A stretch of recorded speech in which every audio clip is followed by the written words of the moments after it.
नमस्कार साथियों, मेरा नाम है मनीष भारती और आप देख रहे हैं संस्कृति आईएएस यूट्यूब चैनल। साथियों, आज का जो हमारा मुद्दा है वह देश के राष्ट्रीय सुरक्षा से संबंधित मुद्दा है। साथ ही अंतर्राष्ट्रीय संबंध से भी जाकर के मुद्दा जुड़ता है। भारत और कनाडा को लेकर के हम इस पर चर्चा करेंगे। पिछले कुछ महीनों से ऐसा देखा जा रहा है कि भारत और कनाडा के बीच जो है संबंध, खास करके देखें तो राजनयिक संबंध जो है इतिहास के अभी तक सबसे निचले स्तर तक पहुंच चुका है। खालिस्तान मूवमेंट को लेकर के हम इस पर चर्चा करेंगे। हम यह भी देखेंगे कि खालिस्तानी मूवमेंट के वजह से जो खालिस्तानी चरमपंथी है उसने अब तक कौन से बड़े घटनाओं को अंजाम दिया है और खालिस्तानी मूवमेंट का तात्पर्य क्या होता है, खास करके खालिस्तान कहने का क्या अर्थ होता है। इन सभी चीजों पर हम विस्तार से चर्चा करने वाले हैं। फिलहाल आप इस व्यक्ति को देखिए, इसका नाम है गुरपतवंत पन्नू। इसने जो है एक धमकी दिया है, एक वीडियो मैसेज जो है जारी किया है और उसके माध्यम से ये कह रहा है कि एयर इंडिया का जो विमान है उसको उड़ाने की धमकी दी गई है, उसमें ब्लास्ट करने की धमकी देता है और यह कहता है कि 19 नवंबर, यानी कि 19 नवंबर जो है वर्ल्ड कप का फाइनल भी होने वाला है। तो ये कहता है कि 19 नवंबर को जो है एयर इंडिया के विमान पे आप यात्रा ना करें, नहीं तो आपके जान को खतरा है। यह व्यक्ति वीडियो मैसेज के माध्यम से यह कहता है। चर्चा में क्यों है, देखिए द हिंदू का यहाँ पर Khalistani terrorist Gurpatwant Pannu threatens to blow up Air India flight on 19th of November की वह बात करता है। इस पर विस्तार से चर्चा करते हैं और सबसे पहले समझ लेते हैं प्रमुख बिंदु को। जैसा कि मैंने प्रमुख बिंदु में पहले ही कहा था कि यह व्यक्ति जो है वह खालिस्तानी आतंकवादी है और यह कहाँ रहता है, यह कनाडा में रहता है। ठीक है, कनाडा में ये शरण ले रखा है। तो खालिस्तानी आतंकवादी है, नाम है गुरपतवंत पन्नू। 19 नवंबर की यह बात करता है और एयर इंडिया विमान के संबंध में इस तरह की यह धमकी देता है और इसने कहा है कि आप उस दिन जो है एयर इंडिया विमान से यात्रा ना करें। जरा सा पृष्ठभूमि को समझते हैं। हाल फिलहाल में यह बातें जो है क्यों कही जा रही है या फिर खालिस्तानी जो गतिविधि है वह क्यों बढ़ रहा है, इन सब चीजों पर हम विस्तार से चर्चा करें। उससे पहले जरा हम बैकग्राउंड को समझ लें, पृष्ठभूमि को समझें कि आखिर बातें क्यों की जा रही है। देखिए, 18 जून का दिन था और 18 जून को क्या होता है कि एक खालिस्तानी आतंकवादी है जिसका नाम है हरदीप सिंह निज्जर। निज्जर हत्याकांड पे हमने पहले से भी एक लेक्चर आपको बना करके दिया है, आप करंट अफेयर प्लेलिस्ट में जाकर के विस्तार से उसे देख सकते हैं। हरदीप सिंह निज्जर की क्या होता है, कनाडा के ब्रिटिश कोलंबिया में, कनाडा का एक जगह है ब्रिटिश कोलंबिया, वहां का एक गुरुद्वारे के बाहर जो है इसकी गोली मार करके हत्या की जाती है। जब इसकी गोली मार के हत्या की जाती है, हाल फिलहाल में जब G20 का सम्मेलन हुआ था भारत में, तो जस्टिन ट्रूडो यहां पर आए थे जो कनाडा के प्रधानमंत्री हैं। इसके बाद जब वो वापस जाते हैं कनाडा, तो वहां अपने देश के पार्लियामेंट में खड़ा होकर के भारत पर वह आरोप लगाते हैं, वहां के प्राइम मिनिस्टर ट्रूडो, और वो कहते हैं कि हरदीप सिंह निज्जर जो है इसकी जो हत्या हुई है इस गुरुद्वारे के बाहर गोली मार करके, यह दरअसल भारत के द्वारा करवाया गया है, भारत के एजेंट ने इस काम को किया है। अब देख लीजिए, यह अपने आप में बहुत बड़ा बयान है क्योंकि किसी देश के प्राइम मिनिस्टर ने सीधे अपने पार्लियामेंट में खड़ा होकर के भारत पर इस तरह का शायद पहली बार ऐसा आरोप लगाया होगा। शायद पाकिस्तान ने भी इस तरह सीधे आरोप कभी नहीं लगाया था।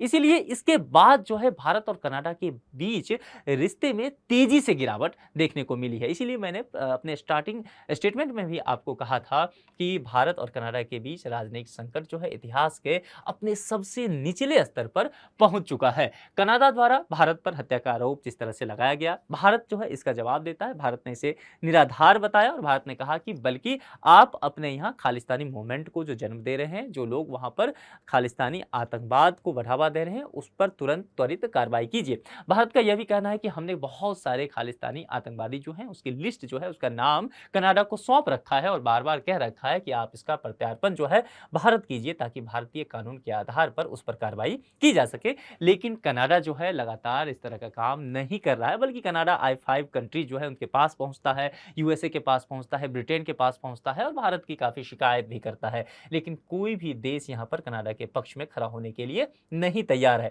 वहीं भारत ने पूरी तरह से कहा है कि आप इसकी जांच कीजिए और हम जो है इस जांच में, निज्जर की जो हत्या हुई थी इस जांच में पूरी तरह से सहयोग करने के लिए तैयार हैं। लेकिन मामला एक स्टेज आगे बढ़ता है और दोनों देश के जो राजनयिक हैं, दोनों देशों ने क्या किया, अपने एक दूसरे देश के राजनयिक को बाहर का रास्ता दिखा दिया है। इस केस की जांच के चलते भारतीय राजनयिक पवन कुमार राय जो कि कनाडा में थे, उनको कनाडा सरकार ने निष्कासित कर दिया। जवाब में भारत ने भी ऐसा ही किया। खालिस्तानी आतंकियों को आश्रय दे रखा है। भारत ने कहा निज्जर की मौत कनाडा के सिख संगठनों के आपसी जो झड़प है उसमें हुआ था।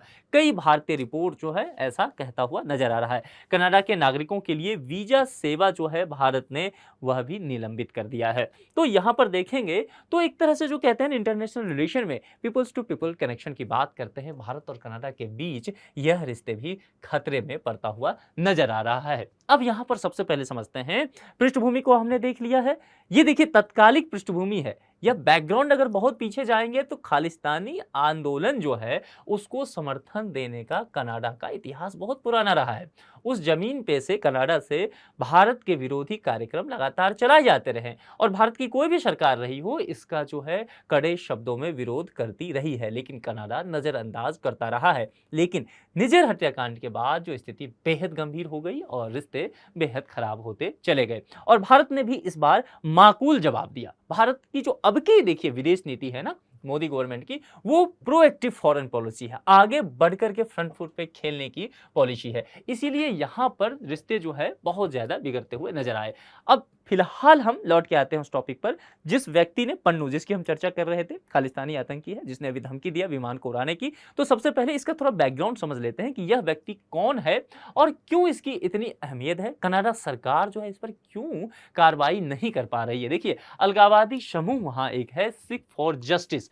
सिख फॉर जस्टिस का यह जो है फाउंडर है। ओके, भारत के खिलाफ अभियान यह लगातार चलाता रहा है, खालिस्तानी भूमि की यह मांग करता रहा है, विदेशों में खालिस्तान की पैरवी करता है। जितने भी देश हैं वहां पर मान लीजिए अगर सिख समुदाय के लोग रहते हैं वो खालिस्तानी मूवमेंट से जुड़े हुए सिख हैं। मैं यहाँ ये नहीं कह रहा हूँ कि सिख समुदाय के जो भी लोग हैं खालिस्तानी मूवमेंट से जुड़े हैं, जो भी खालिस्तानी मूवमेंट से जुड़े हुए हैं या ये लोग जो हैं जिनका ब्रेन वॉश करने में सफल हो जाते हैं। क्योंकि होता क्या है, कनाडा में देखेंगे आप, ऑस्ट्रेलिया में देखेंगे, ब्रिटेन में, यूएसए में, इन सभी देशों में युवा जो होते हैं वह पढ़ने के लिए या नौकरी करने के लिए सिख समुदाय में, खास करके पंजाब से देखा जाता है, इन सभी देशों में जाते हैं और इस तरह के संगठन या इस तरह के व्यक्ति जो होते हैं उनका ब्रेन वॉश करते हैं, उनको आर्थिक रूप वगैरह से थोड़ी बहुत सहायता देते हैं और कोशिश करते हैं कि अपनी जो एजेंडा है उसके लिए फिट किया जा सके। तो उसी के तहत एक व्यक्ति यह भी है, पंजाब में सिख युवाओं को आतंकवाद में शामिल करने के लिए लगातार यह प्रेरित करता रहा है। भारतीय गृह मंत्रालय ने जुलाई 2020 में पन्नू को आतंकवादी घोषित कर दिया है।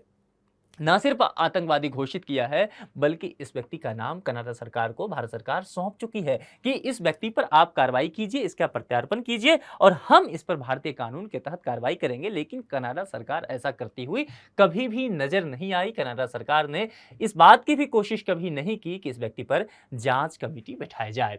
कनिष्क विमान हादसा, क्योंकि देखिए यहां कहा गया है कि 19 नवंबर को एयर इंडिया का जो विमान होगा इसमें हम विस्फोट कर देंगे, इसको बम से ब्लास्ट कर देंगे, इसलिए यात्री ना चढ़े। खास करके सिख समुदाय के लिए कहा गया है कि आप इससे दूर रहे। और 19 नवंबर का डेट जो है बहुत महत्वपूर्ण है, क्योंकि 19 नवंबर को आप जानते हैं जो अभी मेंस क्रिकेट वर्ल्ड कप हो रहा है उसका फाइनल भी खेला जाना है भारत में ही।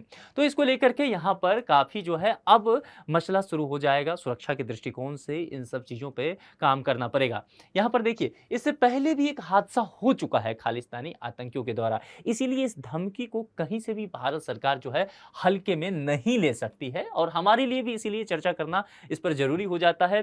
कनिष्क विमान हादसा क्या था इसको समझिए। 23 जून 1985 को एयर इंडिया की फ्लाइट 182 में टोरंटो से लंदन होते हुए जो कि नई दिल्ली आई थी, लंदन पहुंचने के कुछ देर पहले विमान में तेज विस्फोट हो गया था, यानी कि विमान को ब्लास्ट कर दिया गया था। आप तस्वीरों में इन सब चीजों को देख पा रहे होंगे। आगे बढ़ते हैं। विमान में सवार 22 क्रू मेंबर समेत सभी 307 यात्री मारे गए थे। बहुत बड़ा आतंकी घटना ये उस वक्त का था। यात्रियों में ज्यादातर भारतीय मूल के कनाडाई नागरिक शामिल थे। क्योंकि मैंने पहले कहा कि पंजाब का जो हिस्सा पड़ता है या हरियाणा का हिस्सा देंगे, वहां के बहुत सारे लोग जो है कनाडा में रहते हैं। ठीक है, कनाडा की बहुत बड़ी आबादी में पंजाबियों की, सिखों की खासकर एक बहुत बड़ी अच्छा खासा तादाद है। तो वहां पर देखिए भारतीय मूल के हैं और कनाडाई नागरिक हैं, वहां जाके नागरिकता प्राप्त हो जाती है, तो उनकी संख्या काफी अधिक उसमें था। इस विस्फोट के 55 मिनट बाद क्या होता है कि दूसरा विस्फोट भी होता है और यह टोक्यो में नारिटा हवाई अड्डे पर भी एयर इंडिया के दूसरे विमान में बम ब्लास्ट किया जाता है। एयरपोर्ट के सामान उठाने वाले 2 कर्मचारी इस ब्लास्ट में मारे जाते हैं। बबर खालसा के आतंकवादियों द्वारा विमान में विस्फोटक पदार्थ रखने की जिम्मेदारी भी ली जाती है और कहा जाता है कि इसी ने रखा था। अब हमारे लिए यह जानना जरूरी हो जाएगा कि खालिस्तान आखिर है क्या, इस शब्द की उत्पत्ति कहां से हुई है और क्यों खालसा भूमि की बात की जाती रही है। यदि खालिस्तान की बात करूं तो यह एक सिख अलगाववादी संगठन है। अब यहां पर समझ लीजिए, पहले इस बात को ध्यान से समझ लीजिए, जब मैं खालिस्तान की बात कर रहा हूं और मैंने कहा कि सिख अलगाववादी संगठन, इसका तात्पर्य कहीं से भी यह नहीं है कि खालिस्तान का समर्थन भारत में या दुनिया भर में रहने वाले सभी सिख समुदाय के लोग करते हैं, ऐसा बिल्कुल भी नहीं है। ठीक है, इस बात पर जोर देना है। दूसरी बात, हाँ, कुछ सिख समुदाय के लोग ऐसे जरूर हैं जो कि खालिस्तानी आंदोलन जो है उसका साथ देते हुए नजर आते हैं। अब खालिस्तान का मतलब यह है कि खालसा पंथ के जो लोग हैं, यानी कि सिख समुदाय के लोग हैं, उनके लिए एक अलग जन्मस्थली होना चाहिए, एक अलग भूमि की मांग की जा रही है, एक अलग देश बनाने की मांग की जा रही है। यह लगातार लंबे समय से मांग किया जाता रहा है। तो कौन सा एरिया होगा उसे देखना होगा कि भाई आप कह रहे हैं कि खालिस्तान, तो क्या मैप है उसका, किस एरिया की बात की जाती है। देखिए, जब खालिस्तान की बात करेंगे तो आप पंजाब राज्य देख रहे हैं। अब पंजाब राज्य अगर भारत के नक्शे पे आप देखेंगे तो वह केवल भारत में नहीं पड़ता है, पंजाब जो है पाकिस्तान में भी पड़ता है, और पंजाब जो है पाकिस्तान वाला राज्य, वह पाकिस्तान का सबसे समृद्ध राज्य है, आर्थिक स्थिति के आधार पर भी और राजनीतिक स्थिति के आधार पर भी। तो ये लोग क्या कहते हैं कि देखिए, जो भारत में पंजाब राज्य तो पूरा है ही, जो भारत के हिस्से में पंजाब है, इसके अलावा हरियाणा वाला हिस्सा, हिमाचल प्रदेश का कुछ हिस्सा, ठीक है, इन सभी को मिलाते हुए और जो हिस्सा पाकिस्तान में पंजाब राज्य का है, इन सभी को मिलाते हुए एक अलग जो है खालिस्तान बनाएंगे। जैसे कि भारत से आजाद होकर के, अलग होकर के पाकिस्तान का निर्माण हो गया। इन्होंने कहा, इनका कहना है कि देखो भैया, ये जो पूरा एरिया पड़ जाता है, आप ये देख रहे होंगे, ये जो पूरा एरिया पड़ता है, यह पूरा क्षेत्र जो होगा वह खालिस्तान का होगा। इस जगह का, इस देश का नाम खालिस्तान होगा। खालसा की भूमि, खालसा पंथ को मानने वाले लोगों का जगह ये होगा, यह देश होगा। और इसमें मैंने पहले भी कहा कि भारत का जो पंजाब राज्य है, हिमाचल प्रदेश का कुछ हिस्सा, हरियाणा का कुछ हिस्सा पड़ेगा, और पाकिस्तान के अंतर्गत जो पंजाब राज्य है, इन सबको मिलाकर के खालिस्तान राज्य का निर्माण किया जाएगा। यह इसका ध्वज है, यानी कि इसका झंडा है। ठीक है, यह बातें आपको समझ में आ गई। अब देखते हैं खालिस्तानी आंदोलन जो है वह कैसे आगे बढ़ता है, इस पर थोड़ा सा विचार कर लेते हैं। तो खालिस्तान से जुड़ी हुई कुछ अहम बातें जो है उस पर हम विस्तार से चर्चा करेंगे। देखिए, 1971 का साल था। 1971 में पहली बार जो है जगजीत सिंह चौहान ने अमेरिकी अखबार में, कहां की अखबार में, अमेरिकी की अखबार, अमेरिका की अखबार रहता है, उसमें खालिस्तान राष्ट्र के तौर पे एक ऐड छपाया था, एक विज्ञापन छपाया था, और वहां से इसकी चर्चा शुरू हुई। कब से? 1971 से।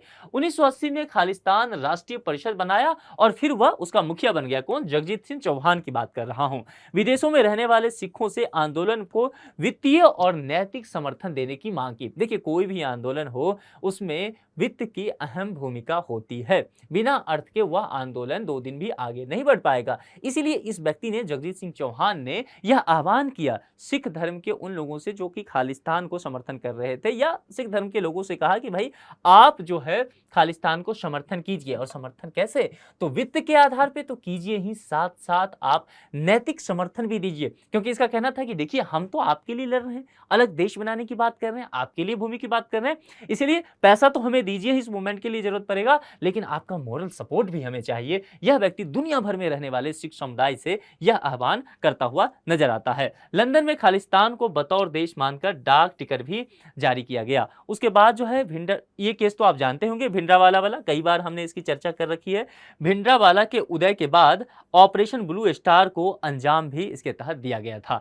आप ऑपरेशन ब्लू स्टार के संबंध में हमने पहले भी चर्चा कर लिया है। अमृतसर का जो गोल्डन टेम्पल है उससे जुड़ा हुआ मसला है। ठीक है, तो ये सारे कुछ जो हैं इसके प्रमुख बिंदु रहे थे। अब ये देखना होगा कि 19 नवंबर जो आने वाला है, तो सुरक्षा के कितने कड़े इंतजाम किए जाते हैं। भारत सरकार के लिए निश्चित तौर पर यह एक चुनौती होने वाला है। और यह सिर्फ भारत सरकार का मसला नहीं है, क्योंकि इस तरह के अगर जो आतंकी हैं सामने आकर के और खुले तौर पर चुनौती देते हैं, तो निश्चित तौर पर कई राष्ट्रों के लिए या दुनिया के तमाम देशों के लिए यह चिंता का सबब बनता हुआ नजर आ रहा है। क्योंकि हाल ही में आपने क्या देखा, हमास के आतंकियों ने किस तरह से इजराइल पर अटैक किया, तो जाहिर सी बात है दुनिया भर के लिए अभी चिंता चिंता का विषय है कि क्या आतंकी नए नए तरीकों का तलाश करेंगे अटैक करने के लिए।